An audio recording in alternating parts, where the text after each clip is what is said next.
Hello, dear lovely audience. Welcome back to another reality TV new recap. Everyone, I know y'all have been waiting for this. Thank you guys so much for your patience.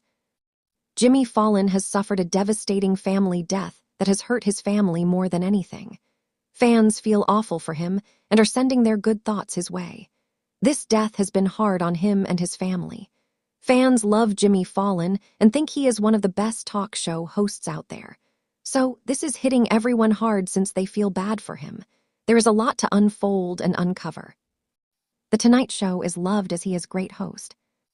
Jimmy Fallon is a fan favorite talk show host. He has his own show, The Tonight Show. However, there are a lot of reasons that fans like him more than any other host. He is also down for fun and is usually playing games with the celebrities he has on the show. He is also lighthearted and lets everyone have a good time. Fans do not like it when a host seems to be disrespecting the celebrity. However, Jimmy never does this. He was recently honored to have Taylor Swift on his show for her new album release. Jimmy Fallon suffers devastating death. Jimmy Fallon has sadly lost his dog. This was hard for him, as the dog was like family to him. The house misses you. The house is so quiet. The quiet is so loud. But that quiet is slowly being filled with stories about you and laughter amongst the sniffles. Thank you for everything. Gosh, we miss you so much. Good night, Gary. Gary was 13.5 years old when he crossed the Rainbow Bridge. Fans feel awful for Jimmy as pet owners love their animals like their own children. He and his family seem to be hurting. However, everyone is sending their thoughts his way. It seems as though Jimmy's dog, Gary, has crossed the Rainbow Bridge. This is sad news, and fans know that losing a dog is like losing a family member. Jimmy had a lot to say about their loved dog. He does not like how quiet the house is and how they miss him so much already. Fans have been sending their condolences in the comments, as they know this is hard as well. What do you think about this? Are you sad for him? Sound off in the comments below. We would love to hear your thoughts on this situation. He sat in the quiet of the living room, the lamps dimmed, the hush of the house glaring. It felt unnatural, this silence, as if the walls themselves were holding their breath. Jimmy could feel the absence in the air, heavy and visceral. The dog bed in the corner, once tumbly with fur and tail wagging energy, now lay flat and unmoved. The favorite chew toy rested untouched on the rug. Everything waited.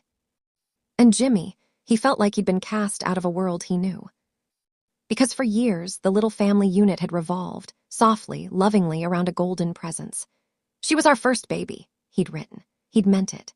From the moment she padded into their life, paws scrabbling toward comfort, she had declared herself part of the script.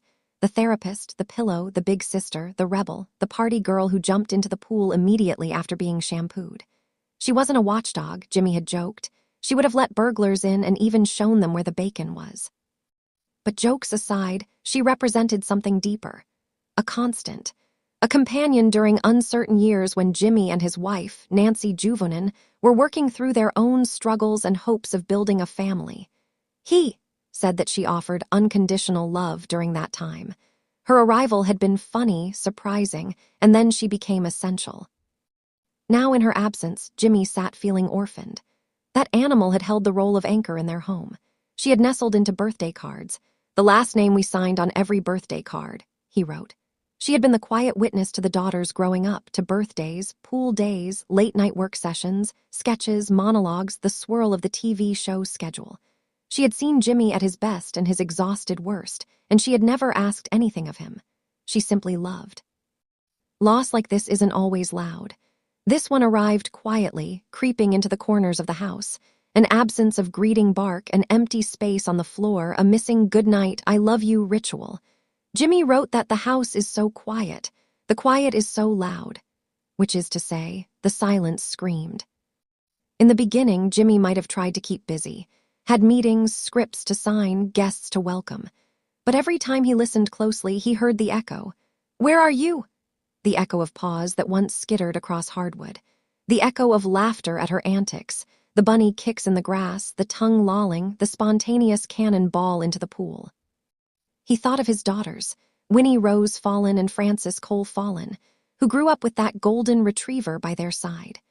She had been there when they were little, chasing after them, nestling between their legs, offering the comfort of warm body and wagging tail. The girls would never again walk into the living room and be greeted by that loyal look, that shake of her head, that joyous leap. He thought of Nancy, joking and grieving in equal measure, remembering how the dog had curled up next to her during late-night calls, had jumped up on the bed when the family gathered for movies, had sat patient, waiting for scraps, cuddles, affection.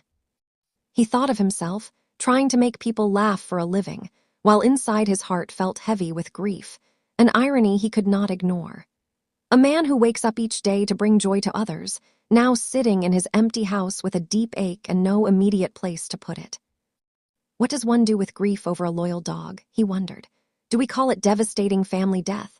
Some will balk at calling a pet member of one's family, but Jimmy knew better. He knew the role she played, friend, confidant, stage mistress, director of silliness. She had cheered him up unconditionally while he carried the burden of performing.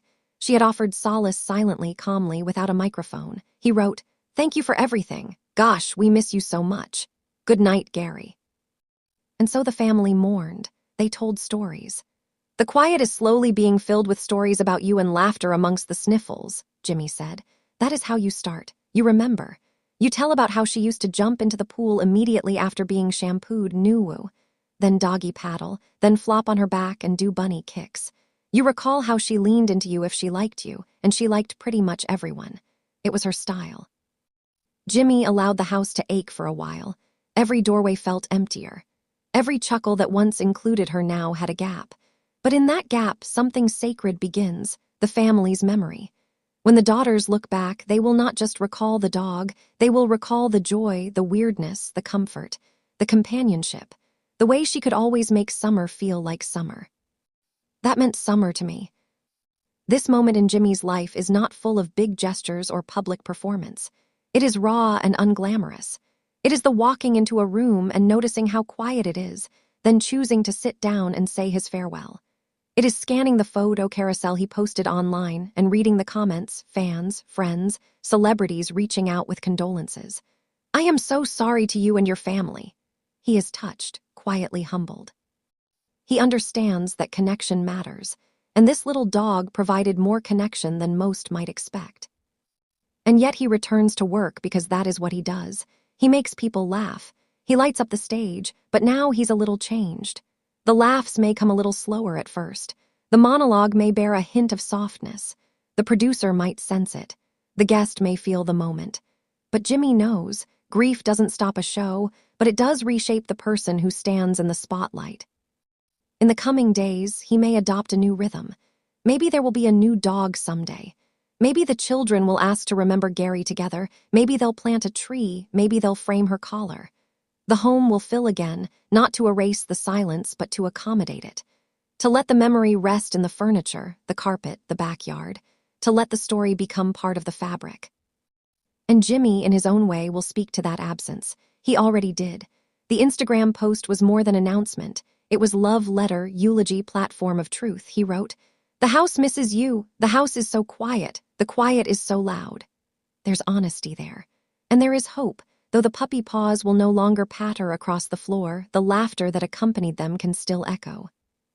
The party girl rebel dog may be gone, but the memory of the pool splash, the bunny kicks, the tongue-out grass rolls remains. In the end, this is what grief does.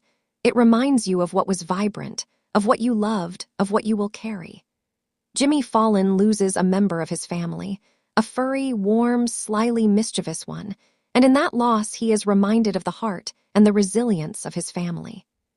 Tonight when he walks into the studio, he may glance at a photo of her, tucked away behind the scenes.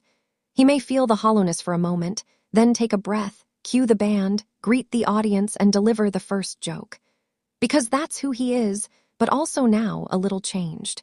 A man who laughs for a living and loves for life. And somewhere beyond the laughter, in the quiet of a home that's still learning its new rhythm, the echo of bunny kicks, a warm body curled at the foot of the bed, the memory of summer in a dog's pool dive, will quietly say, "We were here. We loved. We will remember."